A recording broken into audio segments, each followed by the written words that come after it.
తెలంగాణ రాష్ట్ర ఉద్యమము, తెలంగాణ రాష్ట్ర ఏర్పాటు, నక్సలైట్ల ఉద్యమము, సమాజంలో వచ్చిన మార్పులన్నీ కూడా వివక్ష ఎక్కడికి దారితీస్తుందో మనకు కళ్ళకు కట్టినట్టుగా కనిపిస్తుంది. ఈరోజు ఈ వివక్షను ఇంకా పెంచడానికి బీజేపీ ప్రయత్నం చేసుకుంటూ ప్రజల్ని మభ్యపెడుతూ చిన్న రాష్ట్రాలకు, ముఖ్యంగా దక్షిణాది రాష్ట్రాలకు అన్యాయం చేసుకుంటూ మేము ఏమీ చేయడం లేదు, ఇది ఒక అద్భుతమైన బిల్లు, ఈ అద్భుతమైన బిల్లుకు మీరు అనుకూలంగా లేరు, మీరు మహిళా వ్యతిరేకులా అని మహిళల ముసుగులో ఆనాడు యుద్ధం చేసినప్పుడు కూడా సికండిని అడ్డం పెట్టుకొని చేసిరు. ఈరోజు మీరు సీట్లు పెంచే అధికార దాహానికి మహిళల్ని అడ్డం పెట్టుకోకండి. మహిళా బిల్లుకు మేము సంపూర్ణంగా మద్దతు ఇస్తున్నాం. మహిళా బిల్లు తక్షణమే అమలు జరగాలి.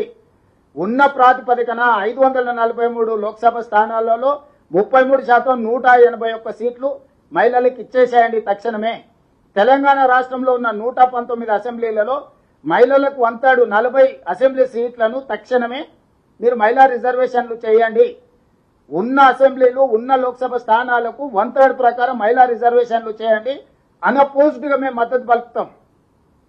సీట్ల పెంపు, నియోజకవర్గాల పునర్విభజన, ఇది రెండవ అంశం, నిగూఢమైన అంశం. ఇందులో ఉన్న కుట్ర ప్రజలకు చెప్పాలి. ఈరోజు దక్షిణ భారతదేశంలో మేము నియంత్రణ పాటించడం వల్ల మేము ఆర్థికంగా జిఎస్డిపి హైయెస్ట్ కంట్రిబ్యూషన్, మేము దక్షిణాది రాష్ట్రాలు ఫైనాన్షియల్ క్యాపిటల్స్, ఉత్తరాది రాష్ట్రాలు పొలిటికల్ క్యాపిటల్స్. పొలిటికల్ క్యాపిటల్స్ ఎప్పుడు కూడా ఫైనాన్షియల్ క్యాపిటల్స్ని సబ్సర్వెంట్గా చూస్తారు. పన్నులు కట్టాలి, ఢిల్లీకి వెళ్ళి సలాం పెట్టాలి. మాకు ఎలాంటి అవకాశాలు, మాకు ఎలాంటి అధికారం లేకుండా చేయడానికి ఈరోజు కుట్ర జరుగుతుంది. పన్నులు కట్టడం, సలాం కొట్టడం అనే విధానానికి మేము 100% వ్యతిరేకము.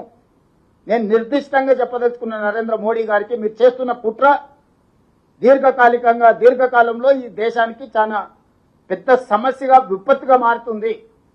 ఇది ఏమాత్రం మంచిది కాదు. కాబట్టి ఈరోజు మీరు అనొచ్చు, మీరు గుడ్డిగా వ్యతిరేకిస్తే మరి దీనికి పరిష్కారం ఏందని.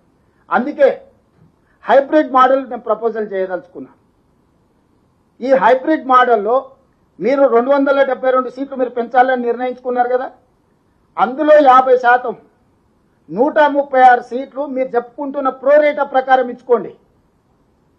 ఇంకొక 136 సీట్లు 50% ఉన్నాయి కదా, జిఎస్డిపి ప్రాతిపదికన దేశం యొక్క స్థూల ఆర్థిక ఉత్పత్తి ప్రాతిపదికన సీట్లను విభజించండి.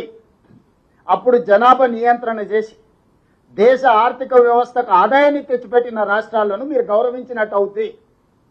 కాబట్టి ఈ హైబ్రిడ్ మోడల్ తీసుకోండి.